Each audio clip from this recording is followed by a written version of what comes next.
Hello guys, welcome to Ira's home cooking. இன்னைக்கு பாத்தீங்கன்னா சூடா வடை தாங்க செய்ய போறேன். சோ என்ன ஸ்பெஷலா இருக்கும் எல்லாருக்குமே தெரியுங்க. சோ ரம்ஜான் ஸ்பெஷல் தான். ரம்ஜான் வந்தாலே பாத்தீங்கன்னா 30 டேஸும் எங்க வீட்ல இந்த ரெண்டு வடையும் சுட்டுக்கிட்டே இருப்போம். சோ அந்த அளவுக்கு இந்த வடை இல்லாம இஃப்தியாரி கிடையாது.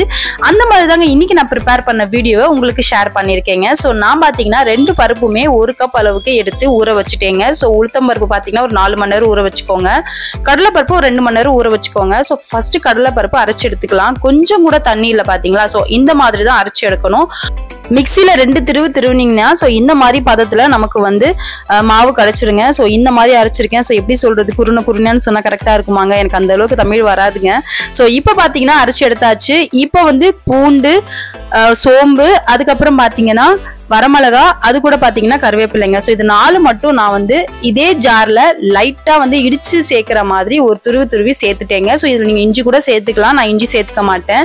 நீங்க இதெல்லாம் இடிச்சு கூட சேர்த்துக்கலாங்க. சோ நான் பாத்தீங்கன்னா அது கூட வந்து வெங்காயம் சேர்த்துக்கிட்டேன். வெங்காயம் வந்து ஒரு மீடியம் சைஸ்ல சேர்த்துக்கோங்க. உப்பு, மிளகாய் தூள், உப்பு தேவையான அளவு சேர்த்துக்கோங்க. காரமும் உங்களுக்கு எவ்வளவு தேவையோ அந்த மாதிரி சேர்த்துக்கோங்க. ஸோ நாங்கள் ஃபாஸ்டிங் ரொம்ப கம்மியாகவே சேர்த்துப்போம். ஸோ நான் பார்த்தீங்கன்னா எல்லாத்தையும் சேர்த்துட்டு ரொம்ப ப்ரெஷர் கொடுக்காம அப்படியே மேலாப்பில் மிக்ஸ் பண்ணுறேன் பார்த்தீங்களா. ஸோ நான் வந்து மிக்ஸ் பண்ணி எடுத்து வச்சுக்கிட்டேங்க. ஸோ இந்த சைடு பார்த்தீங்கன்னா உளுத்தம் பருப்பும் அரைச்சி எடுத்துக்க போகிறேன். உளுத்தம் பருப்பு அரைச்சி எடுத்து கொஞ்ச நேரம் நான் ஃப்ரிட்ஜில் வச்சிருவேங்க. ஸோ அதனால பிஃபோராகவே அரைச்சிக்கிறேன்.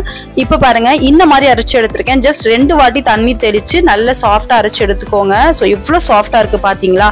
இதோட பதம் நீங்கள் எப்படி தெரிஞ்சுக்கணும்னா, ஒரு கிளாஸ்லயோ ஒரு பவுல்லயோ தண்ணி எடுத்துக்கோங்க. ஸோ அதுல நீங்க போட்டீங்கன்னா அது வந்து மேல மிதக்கணுங்க. ஸோ இதுதான் அதோட கரெக்டான பதம். இப்போ வந்து அப்படியே நான் அதை ஃப்ரீசர்ல வச்சுட்டு இந்த சைடு வந்து வடை சுட ஆரம்பிச்சிட்டேங்க. இப்போ நான் உருண்டை பிடிச்சி வடை சுட ஆரம்பிச்சிட்டேன்.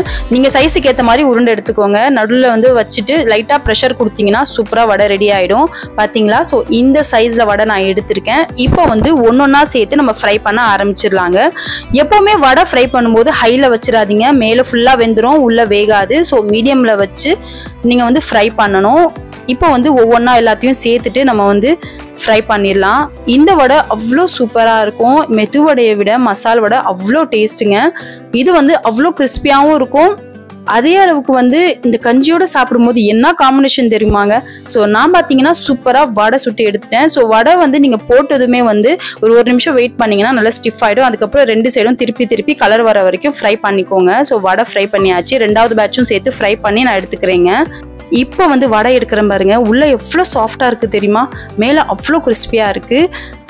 ஃப்ரீசர்லேருந்து மாவு எடுத்துட்டேங்க. இதில் பார்த்தீங்கன்னா வெங்காயம், மிளகு, அதோட கருவேப்பிலை, நீங்கள் தேவைன்னா பச்சை மிளகாய், இஞ்சி கூட சேர்த்துக்கலாங்க. எல்லாமே உங்கள் மெஷர்மெண்ட்க்கு ஏற்ற மாதிரி சேர்த்துக்கோங்க. நான் இன்னைக்கு வெங்காயம் பார்த்தீங்கன்னா சின்ன வெங்காயம் தாங்க கட் பண்ணி சேர்த்துருக்கேன். ஸோ ரொம்ப அதிகமாக வெங்காயம் சேர்க்கல. அதோட பார்த்தீங்கன்னா உப்பு, கொஞ்சோண்டு பேக்கிங் சோடாங்க. ஸோ எல்லாத்தையும் வந்து நம்ம நல்லா மிக்ஸ் பண்ணிக்கலாம்.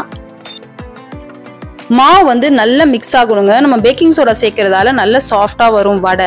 அதோட மாவு பார்த்தீங்கன்னா நீங்கள் இதில் வந்து அரிசி மாவு கூட சேர்க்கலாங்க. நான் வந்து அரைக்கும் போது அரிசியை லைட்டாக வந்து ஊற வச்சிருவேன் அந்த உளுத்தம் பருப்போட. ஸோ அப்படியே அரைச்சி எடுத்துருவேன். இப்போ வந்து நல்ல மாவு அடித்து எடுத்துட்டு தண்ணி சைடில் வச்சுக்கோங்க. அப்படியே கொஞ்சமாக மாவு எடுத்து கையிலேயே நான் ப்ரெஸ் பண்ணிக்கிறேன். ஸோ இது கையிலேயே ஹோல் போட்டுக்கிட்டேன். ஸோ இந்த ஷேப் வந்து எனக்கு கையிலேயே சூப்பராக வந்துருச்சுங்க.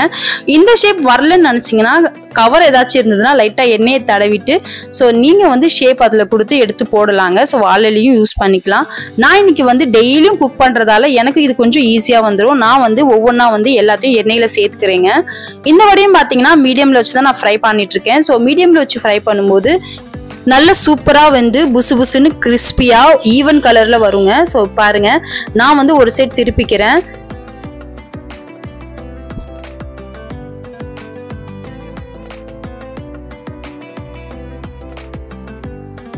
அவ்வளோதாங்க. ஸோ 2 சைடும் திருப்பி நல்ல வடையை சுட்டு எடுத்தா சூப்பரான மெது வடை ரெடிங்க.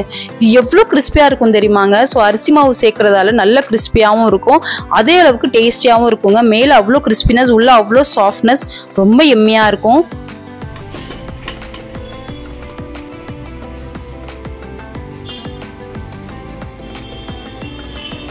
அவ்வளோதாங்க. இன்னைக்கு ரொம்ப சிம்பிளாகவே நம்ம 2 வடையும் சூப்பராக சுட்டு எடுத்துட்டோங்க. ஸோ மேலேருந்து கிறிஸ்பினஸ், உள்ளேருந்து சாஃப்ட்னஸ், அவ்வளோ எம்மியாக ஜூஸியாக டேஸ்டியாக இருந்ததுங்க. ஸோ இந்த வடை எப்படி இருந்ததுன்றதை எனக்கு மறக்காமல் கமெண்ட் பண்ணி சொல்லுங்கள். ஸோ நீங்களும் செஞ்சு பார்த்துட்டு இதே மாதிரி வந்துதான்றதை எனக்கு மறக்காமல் கமெண்ட் பண்ணி சொல்லுங்கள். இந்த வீடியோ பிடிச்சிருந்தா லைக் பண்ணுங்கள், ஷேர் பண்ணுங்கள். மறக்காமல் என்னோட சேனல் பற்றின ஃபீட்பேக்கை எனக்கு கமெண்ட் பண்ணுங்கள். இதே மாதிரி ஒரு சூப்பரான வீடியோவில் உங்களை மீட் பண்ணுறேன். அது வரைக்கும் பாய். News Junkie.